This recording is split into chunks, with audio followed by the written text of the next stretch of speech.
Okay, good morning, Mr. Tony Adesina. A bit about yourself. Good morning. My name is Tony Adesina. I'm a serial entrepreneur in the green space. Pretty much anything in the eco-friendly sector, from EVs, electric vehicles, charging infrastructures, to bicycle sharing, anything in the transportation system, solution system, all the areas that we operate in. Our sole aim is to, pretty much push for the sustainability of e-mobility in Africa. And we kicked off in Rwanda. And with that, we have an expansion plan set out not just for East Africa, but for West and Southern Africa as well. And we hope that with our main push of e-mobility, we can get like minds and like companies like ourselves to also join us in this cause, because Africa is kind of lagging behind from the rest of the world. Everybody's moving away from fossil fuel, but for some reason we still seem to be, keen on, petroleum products. But we hope that with us, leading the charge in this, we can get, a lot of other companies to also come on board and take Africa to the next level. Interesting.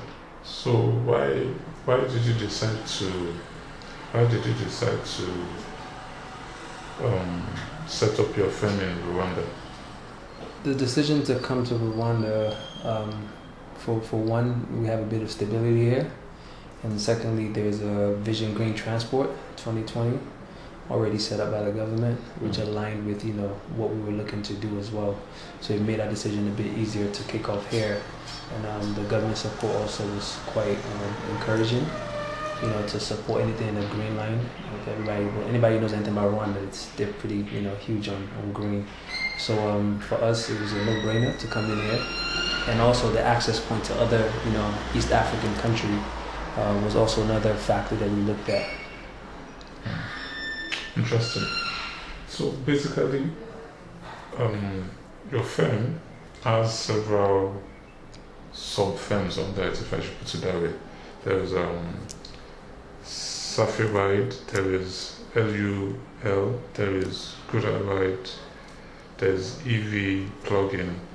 Can you talk a bit about some of those sub-firms? Well, technically they're all standalone. Okay. They're different entities. We'll start with Safiride. Safiride is your rideshare services, which basically you pick up and drop off. Sort of like you have Uber, like you have Bolt and Taxify.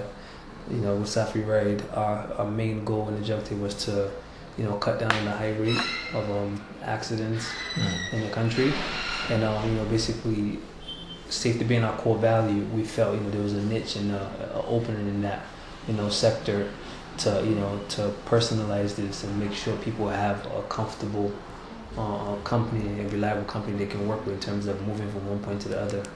Using an electric motorcycle, obviously, and that's what Safiride is. SUL is your manufacturing and assembling company that deals with EV products, from EV vans to scooters to electric motorcycles, and I'm also capacity building, as we have everything assembled locally.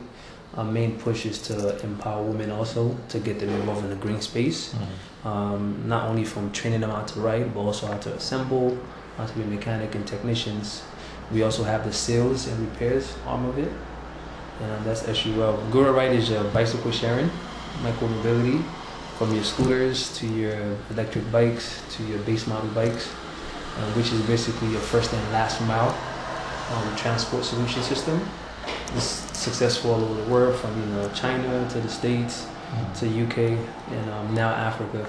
And this is one of the main projects we're looking to push, not only here in Rwanda, but across Africa, from Ghana, hopefully Nigeria, at a point, Morocco, Mauritius, Rwanda, Uganda, pretty much just get the culture going in Africa. Safirun is a eco-friendly logistic company, dealing with from parcels to restaurants, drinks, groceries, anything in the logistics space, courier services as well. Again, all of these companies use green form of transportation and vehicles for all their services. So for Safirun, we use electric scooters, and 60% of our runners are made up of women, which is quite unique. So, Really? yeah, this is one of the main things we're looking to push. And obviously, once they've gone through training academy in SUL, we can now pretty much employ them in Safirun and get them going. The last company would be EV plug-in, which is your charging infrastructure. If you have all these EV products, they have to be charged. And also, if you sell EV products, they also need a charging station, and that's what EV plug-in provides. Charging infrastructure across the country.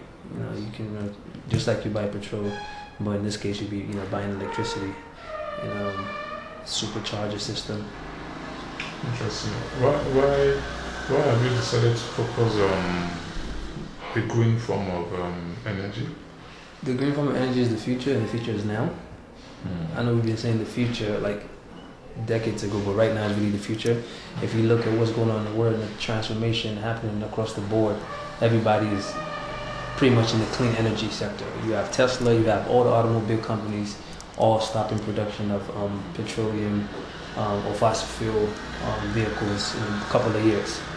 So at some point, any country that's not moving forward with what's happening now, they'll get the dump products from all these countries. So I think we have to really wake up in Africa and make sure that we don't have any of those things dumped on our continent while everybody's moving forward. So from all what you've said, it seems you've gotten your feet on the ground here in Rwanda. What has been the progress of all your firms that you've mentioned? What has been the progress? Progress? Yes. The progress has been tremendous. Put a lot of work and time, dedicated a lot, into it. I think financially is just a little factor, but just being dedicated and day in day out, pushing to achieve your goal is probably the most important thing in the scheme of things. But all the companies are pretty much going to market now, and some of them have started. And before the end of the year, everything should be pretty much running at optimum level, and we hope that the coming years to come, we can spread across Africa and be a household name for all our companies. You talked about the SUL capacity building for women engineers. Why that? Why focus on women engineers?